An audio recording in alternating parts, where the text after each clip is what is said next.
হায় রে, চোখের সামনে সাজানো বাগান একদম শুকিয়ে ছারখার হয়ে যাচ্ছে, ফুটিপাটা হয়ে যাচ্ছে জমি। আর সেটা দেখছেন, নিজেদের জ্বলন্ত জাহাজটাকে ডুবন্ত হতে দেখছেন পিসি ভাইপো দাঁড়িয়ে দাঁড়িয়ে। কিন্তু কিচ্ছু করার নেই। কোন দিকে বিদ্রোহ সামাল দেবেন, কোন দিকে মান অভিমান থামাবেন, কোন দিকে নিজেদের বাঁচাবেন, সেই ভাবতে গিয়ে কার্যত কিং কর্তব্য বিমূঢ় হয়ে দাঁড়িয়ে থাকা ছাড়া তাদের আর কোনো উপায় নেই। আজকে সারা দিন ধরে গোটা রাজ্যের সারা প্রান্তে যেভাবে বিদ্রোহ আছড়ে আছড়ে পড়লো, যেভাবে দলত্যাগ হলো, যেভাবে একে একে সবাই ছেড়ে চলে যাচ্ছে, যেভাবে একে একে সবাই মুরগি বানিয়ে দিচ্ছে, সেই জায়গা থেকে আসন্ন নির্বাচনে যে ভরাডুবিটা আর কিছুতেই রোখা যাবে না, সেটা কি বুঝে যাচ্ছেন পিসি এবং ভাইপো? যেখানে পিসি নিজে পৌঁছে গেছেন, যেখানে ভাইপো যাবেন, সেখানেও হুড়মুড়িয়ে ভাঙন হচ্ছে স্বাদের সংখ্যালঘু ভোটে। তাদেরকেও ধরে রাখা যাচ্ছে না। এই জাহাজ কিভাবে এগিয়ে নিয়ে যাবে শাসক দল? আর 2024-এর নির্বাচনে একবার যদি 2019-এর থেকেও খারাপ ফলাফল হয়, একবার যদি সিঙ্গেল ডিজিটে দলটা নেমে আসে, তার পরের দিনই নবান্নের ভিতটা থরথর করে কাঁপতে কাঁপতে পড়ে যাবে, গদিচ্যুত হতেই হবে। আর সেই সম্ভাবনা যত উজ্জ্বল হচ্ছে, তাতেই বিস্ফোরণ যেন আরও বাড়ছে। তার থেকেও বড় কথা, এখনও ভোট ঘোষণা হয়নি, সবে প্রার্থী তালিকা ঘোষণা হয়েছে, তাতেই এই অবস্থা। আগে আগে আরও যত দিন যাবে, আরও কি কি খেলা দেখা যাবে, সেই সমস্ত কিছুই আলোচনা করব আজকের এই প্রতিবেদনে। অন্তত 7 জায়গায় যে বিদ্রোহের ছবি উঠে আসছে, তা এক এক করে তুলে ধরব এবং তার সঙ্গে দেখাবো এই শাসক দলের সত্যিই কতখানি বেহাল দশা হয়ে গেছে এবং আগামী নির্বাচনে ঠিক কতখানি ধাক্কা তাদের কাছে আসতে চলেছে। শেষ অবধি দেখুন এই প্রতিবেদন। নমস্কার, প্রিয়বন্ধু মিডিয়াতে আপনাদের স্বাগত এবং আপনারা দেখছেন প্রিয়বন্ধু বাংলা, সত্যের সন্ধানে সর্বদা আমি শুদ্ধশীল। বন্ধু, অনেকগুলো ইনসিডেন্ট আছে, সময় নষ্ট না করে এক এক করে ঢুকে যায়। টিএমসি অভিষেকের সবার আগেই তৃণমূলে পদত্যাগের হিড়িক। 1 জন নয়, 5 জন হেভিওয়েট নেতা একসঙ্গে একযোগে পদত্যাগ করে দিলেন। কি কারণ বলেননি, দলের সঙ্গে কথা বলার কোনো দরকার তারা মনে করেননি। আপনারা জানেন যে 14ই মার্চ জলপাইগুড়ি জেলায় গিয়ে ময়নাগুড়িতে সভা করবেন, সেখানে টাউন হলে মোস্ট প্রবাবলি সভা আছে একটি আঞ্চলিক দলের সর্বভারতীয় পদে বসে থাকা এই অভিষেক বন্দ্যোপাধ্যায়ের। কিন্তু তার আগেই জলপাইগুড়ি জেলা তৃণমূল সম্পাদক সমীরণ চৌধুরী, ময়নাগুড়ি পুরসভার 15 নম্বর ওয়ার্ডের councillor Amitabh Chakraborty, Maynaguri town block সম্পাদক অপু রাউত, জেলা তৃণমূলের জয়হিন্দ বাহিনীর সহসভাপতি শ্যামল দত্ত এবং ময়নাগুড়ি টাউন ব্লকের আরেক সম্পাদক সুনীল সরকার, 5 জন একযোগে পদত্যাগ করে দিয়েছে।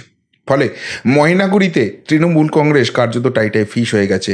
এবার সেখান থেকে বিজেপিটি কতটা লিড নিয়ে এগোবে, সেই নিয়েই কিন্তু জেলা জুড়ে চর্চা শুরু হয়ে গেছে এবং তার সঙ্গে বলা হচ্ছে সবে প্রার্থী ঘোষণা হয়েছে, এখনও সেইভাবে প্রচার শুরু হয়নি, ভোটটা ঘোষণা হয়নি, এখনও কেন্দ্রীয় বাহিনী পুরোপুরি ঢোকেনি। এখনই যদি দলত্যাগের এই হিড়িক লাগে এবং সেই ভাঙন যদি অভিষেক বন্দ্যোপাধ্যায়, মমতা বন্দ্যোপাধ্যায় রুখতে না পারেন, যেই দিন ভোটটা ঘোষণা হয়ে যাবে, পুরোপুরি মডেল কোড অফ কন্ডাক্ট চালু হয়ে যাবে, সেই দিন এই জেলায় আর তো তৃণমূলের পতাকা ধরার লোক থাকবে না। সেই জল্পনাও কিন্তু জেলা জুড়ে আলোচনা শুরু হয়ে গেছে। তবে এখানেই শেষ নয়, আরও বড় ধাক্কা এসছে ওই জলপাইগুড়ি জেলাতেই। এখন বিজেপি ভালো লাগছে তাই আর কি, টিএমসি ছাড়তেই ভাবলেশীন উত্তর দল বদলুদের। যেটুকুনি শোনা যাচ্ছে যে জলপাইগুড়ি এই আসনে গতবার কিন্তু জিতেছিল বিজেপি এবং বিধানসভা নির্বাচনে যথেষ্ট ভালো ফলাফল করেছে। যা আগাম সমীক্ষা আসছে, সেখান থেকে জলপাইগুড়িতে এবারও আসন ধরে রাখতে চলেছে বিজেপি, এমনটাই ইঙ্গিত আসছে। কিন্তু এই জলপাইগুড়ি আসনের জন্য এখনও প্রার্থী ঘোষণা করতে পারেনি বিজেপি। যেটুকুনি শোনা যাচ্ছে যে দল চাইছে জয়ন্ত রায় ডাক্তারবাবু তিনি আবারও প্রার্থী হন, কিন্তু জয়ন্তবাবু তিনি আর রাজনীতির ময়দানে নাকি থাকতে চান না। ফলে কে প্রার্থী হবেন না হবেন এই নিয়ে জল্পনা চলছে। কিন্তু সেইখানে তৃণমূল অলরেডি প্রার্থী ঘোষণা করে দিয়েছে। ধূপগুড়ি বিজেপির হাত থেকে ছিনিয়ে নেওয়ার পর সেই ধূপগুড়িতে যিনি বিধায়ক ছিলেন তাকে, নির্মলচন্দ্র রায়কে প্রার্থী করা হয়েছে। এখন ধূপগুড়িতে করার পর এবার যেটা মজার কাণ্ড হয়েছে, সেই জলপাইগুড়ি জেলার ধূপগুড়ি ব্লকের ঝাড়ালতা 1 নম্বর গ্রাম পঞ্চায়েত, সেখানে দলে দলে সংখ্যালঘু মানুষ তারা কিন্তু জয়ন্ত রায়ের হাত ধরে, যিনি প্রার্থী হবেন কি হবেন না এখনো ঠিক নেই, সেই জয়ন্ত রায়ের হাত ধরে বিজেপিতে যোগদান করছেন। এবং এই সংখ্যালঘু সম্প্রদায়ের মানুষের সঙ্গে কথা বলে যেটুকু বোঝা যাচ্ছে, তাদের যে বক্তব্য, যে তৃণমূল কংগ্রেস আমাদের শুধু ভোট ব্যাংক হিসেবে ইউজ করেছে, আমাদেরকে সিএএ এনআরসি জুজু দেখিয়েছে এবং বিভেদের রাজনীতি করেছে, আমাদের কোনো উন্নয়ন এই দলটা করেনি এবং এবং আমরা বুঝেছি যে বিজেপি আগামী দিনে এই রাজ্যে ক্ষমতায় আসতে চলেছে এবং তারা কিন্তু সবকা সাথ সবকা বিশ্বাস সবকা বিকাশ করে। সুতরাং সেই জায়গা থেকে বিজেপির সঙ্গে হাত ধরার আমাদের অত্যন্ত দরকার হয়ে পড়েছে। কোথাও একটা এই ভোট রাজনীতির জন্য যেন আলাদা করে দেওয়া হচ্ছে, সংখ্যালঘু আর বিজেপি আলাদা মেরুতে থাকে, কিন্তু না, বিজেপির হাত ধরেই সংখ্যালঘু সমাজেরও উন্নয়ন হবে এবং সংখ্যালঘু মানুষ মানেই বিজেপি বিরোধী নয়। যারা যারা সত্যিকারের কাজ করতে চান তারা কিন্তু সকলেই বিজেপির সঙ্গে আসতে পারেন। আমাদের সেই আস্থাটা বিজেপি দিয়েছেন, এখানকার সাংসদ দিয়েছেন, আর তাই আমরা কিন্তু বিজেপিতে যোগদান করছি। এবং শুধু আমরাই নয়, আমরা এই বার্তা গোটা বাংলা জুড়ে প্রচার করব যে সংখ্যালঘু মানুষ তাদেরকে ভীত সন্ত্রস্ত করে রেখে দেওয়া হয় ভোট ব্যাংকের রাজনীতির জন্য। আপনারাও বিজেপিতে যোগদান করুন, নরেন্দ্র মোদীর হাত শক্ত করুন। ভাবতে পারছেন সংখ্যালঘু এলাকা থেকে কি বার্তা আসছে? এবং এটাই যদি রিংটোন সেট হয়ে যায় তাহলে কি আর বাঁচতে পারবে তৃণমূল কংগ্রেস? মানে রাজনৈতিকভাবে বলছি, কেননা তারা তো ভোটের ময়দানে নামেই ওই 32% যে ডিভিডেন্ড ভোট ব্যাংকটা আছে, দুধের গাইদের লাত খাওয়ার ভোট নিয়ে, কিন্তু ওই বিভাজন করে আর পশ্চিমবঙ্গে কোনো লাভ নেই। সেটা কিন্তু যেখানকার প্রার্থী সেখানকার গ্রাম পঞ্চায়েতের সংখ্যালঘু মানুষগুলোই প্রমাণ করে দিচ্ছে। শুধু কি বিপদ এইখানে? আজকে যেটা সবথেকে হাইট কেস আমার লেগেছে সেটা হচ্ছে যে উত্তর মালদা, সেইখানে প্রার্থী করা হয়েছে ওই আইজি পুলিশের যিনি ছিলেন, তিনি একদিন আগে রিটায়ার করলেন, আগাম অবসর নিয়ে নিলেন, আর তাকে তৃণমূল টিকিট দিয়ে দিল। এইবার যেটা মজার ব্যাপার হয়েছে যে এতদিন তৃণমূল কংগ্রেস তো অভিজিৎ গঙ্গোপাধ্যায়ের সম্বন্ধে অনেক কথা বলছিল না, যে তিনি বিচারপতির চেয়ারে বসে বিজেপির সঙ্গে যোগাযোগ রাখছিলেন, বিজেপির হয়ে রায় দিচ্ছিলেন। এবার সেই জায়গায় তৃণমূল প্যাঁক খাচ্ছে, যা তার লেভেলে প্যাঁক খাচ্ছে। তাহলে এই পুলিশ যা যা অর্ডার পাস করেছে, যা যা কাজ করেছে, সব তৃণমূলের চশমা পরে করেছে, তৃণমূলকে বাঁচাতে এবং তৃণমূলের বিরুদ্ধে যারা আছে তাদেরকে কেস খাওয়াতে করেছে। সব কেস ওর খারিজ করে দেওয়া হোক, এই প্যাঁক তো খাচ্ছিলই। এবার যেটা মুশকিল হয়েছে, আজকে তিনি প্রথম প্রচারে গেছেন এবং প্রচারে গিয়ে দেখেন জেলা সভাপতি আব্দুর রহিম বক্সি, রাজ্যসভা যিনি সাংসদ রয়েছেন মৌসুম বেনজির নূর, সেখানকার যিনি মন্ত্রী রয়েছেন সাবিনা ইয়াসমিন, এমনকি এই দলেরই যিনি চেয়ারম্যান রয়েছেন ওই জেলার সেই সমর মুখার্জি, কেউ সেখানে নেই। হাতে গোনা কয়েকজন কাউন্সিলরকে এদিক ওদিক ফোন করে জোগাড় করে এনে তিনি প্রচার শুরু করেছেন। আসলে মুশকিলটা যেটা হয়েছে এখানে, মালদা মানেই সবসময় একটা গনি খান চৌধুরীর পরিবার। এবার সেইটাকে তৃণমূল কংগ্রেস একদম ব্রাত্য করে দেওয়ার চেষ্টা করেছে, ভেবেছে মমতা বন্দ্যোপাধ্যায়ের ছবি আর তৃণমূলের প্রতীক থাকলেই সব হয়, কাঁচকলা। মালদা মানে আব্দুল গনি খান চৌধুরী। এবার সেইখানে মৌসুম বেনজির নূর টিকিটটা চাইছিলেন, তিনি টিকিট পাননি, পরে তার লবিটা পুরোপুরি বসে গেছে। অন্যদিকে আব্দুর রহিম বক্সি বিধায়ক, তিনি জেলা সভাপতি, তিনি ভেবেছিলেন তিনি টিকিট পাবেন, সেই জন্য খেটেও ছিল অনেক। কিন্তু তিনি যখন টিকিট পাননি, সব থেকে হতাশ হয়েছে তার অনুগামীরা। তারা কেউ আর ভোটের ময়দানে নামতেই চাইছে না। এমনকি তাজমুল হোসেনের যে অনুগামীরা রয়েছেন তারাও আশা করেছিলেন তাদের নেতা, তাদের বিধায়ক টিকিটটা পাবেন, সেই টিকিটটাও হয়নি। ফলে ক্ষিপ্ত তারাও আর ভোটের ময়দানে নামতে চাইছে না। পরবর্তীকালে আব্দুর রহিম বক্সি আবার সেটাকে মেকআপ দেওয়ার চেষ্টা করছেন, সবে প্রচার শুরু হয়েছে, আগামী দিনে হবে এই সেই। কিন্তু যেটুকুনি বোঝা যাচ্ছে, একে তো প্রসূন ব্যানার্জি সংখ্যালঘু মুখ এখানে দিতে পারেনি, ফলে সংখ্যালঘু ভোট কতখানি টানা যাবে সেটা নিয়ে প্রশ্ন আছে।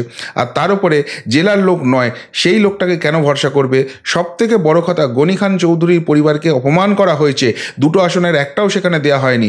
ফলে গনি খান চৌধুরী পরিবারের সেন্টিমেন্ট যেখানে কাজ করে, তারা তো এবার পুরোপুরি এগেনস্টে ভোট করতে চলেছে। আর তাই প্রথম দিনই প্রচারে নেমে প্রসূন ব্যানার্জি বুঝে গেলেন যে ভোটে জেতা হারা, ভোট করানো, গণনা অনেক অনেক অনেক দূরের কথা। তার আগে ভোটের প্রচারই নাবিশ্বাস উঠে যাবে, লোকজন পাশে থাকবে না। শুধু কি মালদা উত্তর? এরপরে দেখুন আরামবাগ, সেই আরামবাগে কি চরম বিক্ষোভ শুরু হয়ে গেছে। কতটা লড়বেন মিতালি, প্রশ্ন তৃণমূলের বিক্ষুব্ধদের।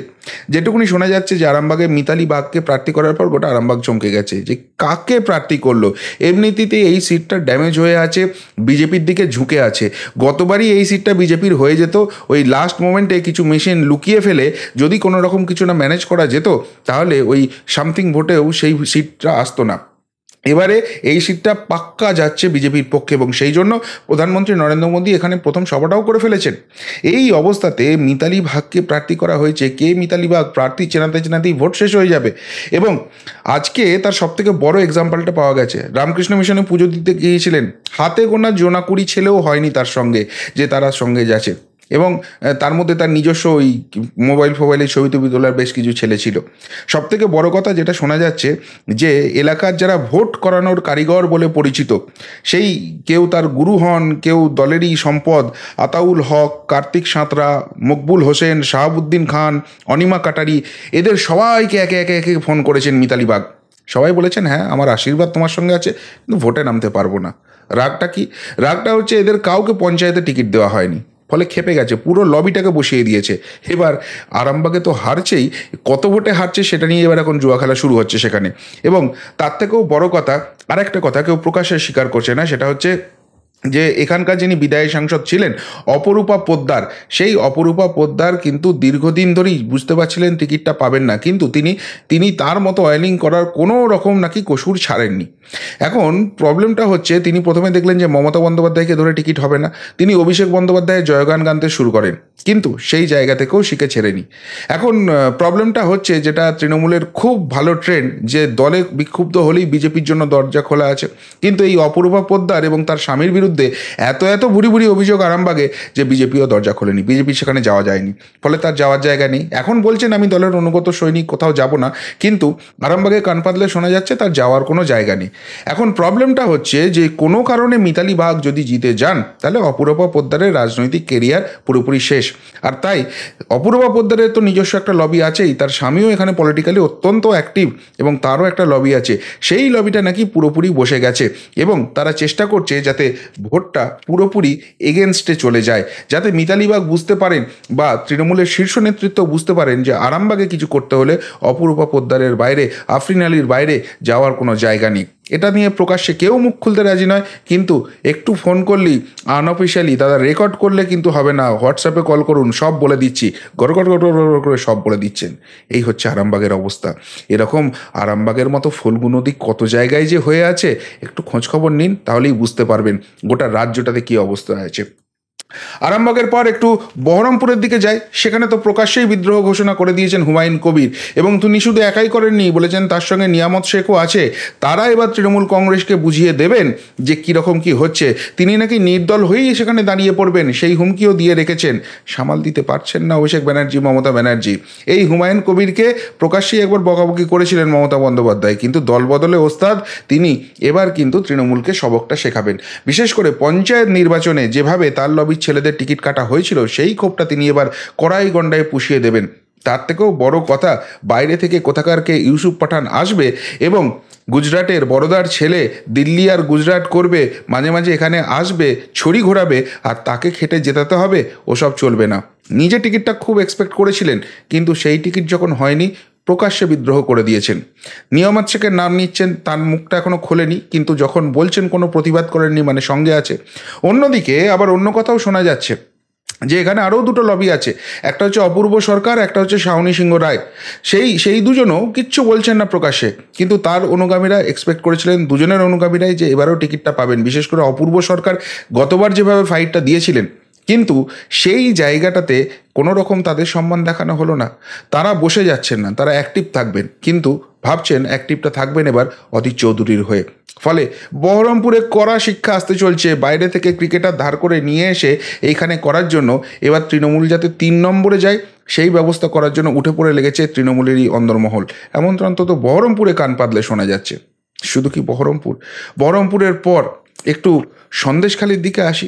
বসিরহাট সিট এমনিতেই ড্যামেজ হয়েছিল, একে তো টিকটকার ওই নুসরত জাহান না কি নাম ছিল, তার উপরে ফ্ল্যাট চুরি, সেখানেও টাকা ঘুষফুস খেয়েছে। এরপর সন্দেশখালি এসে সেখানে কার্যত কফিনে শেষ পেরে পুঁতে দিয়েছে। এই অবস্থায় সেখানে হাজি নুরুল ইসলামকে আবার প্রার্থী করা হয়েছে, যাকে 2009 প্রার্থী করা হয়েছিল এবং বসিরহাট জিতিয়েও ছিল, কিন্তু সেখানে দেগঙ্গার যে রায়ট হয়েছিল তার সঙ্গে তার নাম যুক্ত হয়ে গিয়েছিল। আর সেই হাজি নুরুল ইসলামকে যখন ফিরিয়ে এনেছে, সন্দেশখালীর মানুষ বলছে, বসিরহাটের মানুষ বলছে, এখানে সংখ্যালঘু তাস খেলে জিততে এসেছো, এবার সংখ্যালঘু মুখ করেছো মানেই সংখ্যালঘু ভোট পাবে, তা ব্যাপার নয়। কি খেলাটা খেলতে হয় আমরা দেখিয়ে দেবো, যদি আমরা নিজেরা নিরপেক্ষ ভোট করতে পারি। কোন দিকে ভোট যাবে, কিভাবে ভোট যাবে, পুরো বার্তাটা দিয়ে দেবো। ফলে সংখ্যালঘু তাস খেলেও কিন্তু সন্দেশখালী উদ্ধার হবে না, বসিরহাট উদ্ধার হবে না। এবার সার্বিকভাবে রাজ্যের যা অবস্থা হয়ে দাঁড়িয়ে আছে তৃণমূল কংগ্রেসের জন্য, তাতে হাতে গোনা কয়েকটা সিট জুটবে, এবং সেখানেও সংখ্যালঘু অঙ্কে এগিয়েছিল অন্যতম বসিরহাট। সেখানেও যদি সংখ্যালঘু মানুষই এই কথা বলতে শুরু করে, তৃণমূল বেচারা যায় কোটায়। সিঙ্গেল ডিজিট বলছিলেন, সেটাও টাচ করতে পারবে তো? এখন সেই প্রশ্নটা উঠতে শুরু করে দিয়েছে যে যেখানে একদম শিওর শর্ট সিট আছে, সেখানেও মানুষ মুখ ফিরিয়ে নিচ্ছে। আর সব শেষে কথা বলবো এমন একটা জায়গা নিয়ে যেখানকার সাংসদকে মুরগি করতে চেয়েছিলেন অভিষেক বন্দ্যোপাধ্যায়রা, যেখানকার সাংসদকে দলে নিয়ে তৃণমূল বার্তা দিতে চেয়েছিল তারা নাকি দরজা খুললেই বিজেপি সাফ হয়ে যাবে। টুপি পরাতে গিয়েছিলেন অর্জুন সিংকে, আজকে অর্জুন সিং আর বিজেপি মিলে দেখিয়ে দিল যে অভিষেক ব্যানার্জিকে তারা কত বড় টুপিটা পরিয়ে রেখেছিলেন। অর্জুন সিং, শুভেন্দু অধিকারী থেকে শুরু করে অমিত শাহ সকলের সঙ্গে কথা বলে তৃণমূল কংগ্রেসে যোগদানটা করেছিলেন যে ওই দিকে যাই তাহলে কেস কাবারি যেগুলো হচ্ছে তাহলে সেগুলো তার হবে না, সেগুলো বন্ধ হয়ে যাবে, ঠিক ভোটের আগে ফেরত আসবো। আর ঠিক সেই জায়গাটাই হলো। আর এখন তাকে মন্ত্রিত্ব থেকে শুরু করে বাই ইলেকশনে জিতে এসে অনেক কিছু বলা হচ্ছে, তা নয়। অর্জুন সিং গুটি গুটি পায়ে এবার বিজেপির দিকে যাচ্ছে, এবার বিজেপির টিকিটে সেখানে দাঁড়াবে। এবং সব থেকে বড় কথা, কাপড়টা তো খুলে দিয়ে চলে গেলেন। এই যে তৃণমূল কংগ্রেস এত চিৎকার করে না রাজনৈতিক প্রতিহিংসা, রাজনৈতিক প্রতিহিংসা, রাজনৈতিক প্রতিহিংসা, তৃণমূল কংগ্রেস যে কতখানি রাজনৈতিক প্রতিহিংসা করে সব থেকে বড় জলজ্যান্ত উদাহরণ অর্জুন সিং। এবং সেটা ভোটের ময়দানে একটা বড় বাজি হতে চলেছে। কীরকম? যখন অর্জুন সিং তৃণমূলে ছিলেন তার বিরুদ্ধে কোনো কেস হলো না, অর্জুন সিং বিজেপিতে গেলেন, কেসের পর কেস, গলা অবধি নাকি দুর্নীতিতে ডুবে আছে। আবার সেই অর্জুন সিং তৃণমূলে ব্যাক করে চলে গেলেন, অভিষেক বন্দ্যোপাধ্যায় বুকে জড়িয়ে গলায় উত্তরীয় পরিয়ে দলে নিয়ে নিলেন, একটা কেসও কোনো রকম কোনো প্রসিড করলো না। তাহলে এই যে দ্বিচারিতা, তৃণমূল কংগ্রেস, পুলিশ এবং প্রশাসনটাকে ব্যবহার করে মানুষকে উন্নয়ন সুশাসন দেওয়ার বদলে গোটা রাজ্যে নিজেদের রাজনৈতিক স্বার্থটা কায়েম রাখতে চায়, সেটাই আজকে এস্টাবলিশ করে দিলেন অর্জুন সিং। এবং তারা ভাবছিলেন যে বিজেপিকে ধাক্কা দিয়েছি, একজন সাংসদকে নিয়ে নিয়েছি, এদিকে বিজেপি অর্জুন সিংকে তৃণমূলে পাঠিয়ে তাদের অন্দরমহলের সমস্ত খবর বার করে নিয়েছে, কার সঙ্গে কার ক্লাস, কার কী চলছে না চলছে। এই যে মুরগিটা করলেন, এবার এরকম বিজেপি যাদেরকে পাঠিয়েছে তারা কি সবাই? এবার সেই যাওয়াটা তো নিচুতলা থেকে শুরু করে উপরতলা অবধি সবাই আছে, এমএলএ আছে, এমপি আছে, ছোট ছোট পঞ্চায়েতের নেতারা আছে, বিভিন্ন পুরসভার নেতারা আছে। এই যে যারা তৃণমূলে গেছে তারা আদতেই তৃণমূলটা করতে গেছে, নাকি বিজেপির হয়ে তারা তৃণমূলের সমস্ত খবরটা লিক করার জন্য সেখানে গেছে? এই ভাবনায় তো এবার মাথার চুল ছিঁড়ে ফেলার অবস্থা হয়েছে। বুঝতে পারছেন সার্বিকভাবে গোটা রাজ্যে তৃণমূল কংগ্রেস কি সুন্দর ফুল ফুটিয়ে রয়েছে। আর এই এত সব সমস্যা সামাল দিতে পারবে? আর সামালটা যদিও বা দেওয়া যেত যদি ওই সত্যি সততার প্রতীক লেভেলটা এখনও থাকতো। এদিকে ইডি সিবিআই আর এদিকে হাইকোর্ট সুপ্রিম কোর্ট, দু জায়গা থেকেই তো হুড়কো আসছে যে কোনো দিন যে কোনো নেতা যে কোনো মন্ত্রী জেলে চলে যাবে আর গিয়ে গড়াগড়ি খাবে।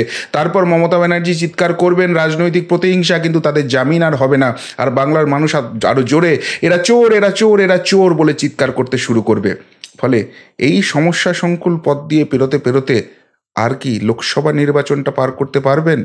আর কি 2019-এর থেকে ভালো ফলটা করতে পারবেন? আর সেটা যদি করতে না পারেন, এই সরকার যে 2026 ছেড়ে দিন 2024 সালটা পেরোবে না, সেই ভরসা, সেই আস্থা বাংলার সাধারণ মানুষ যারা এদের বিদায় চায় তাদের মনে তো এসে গেছে।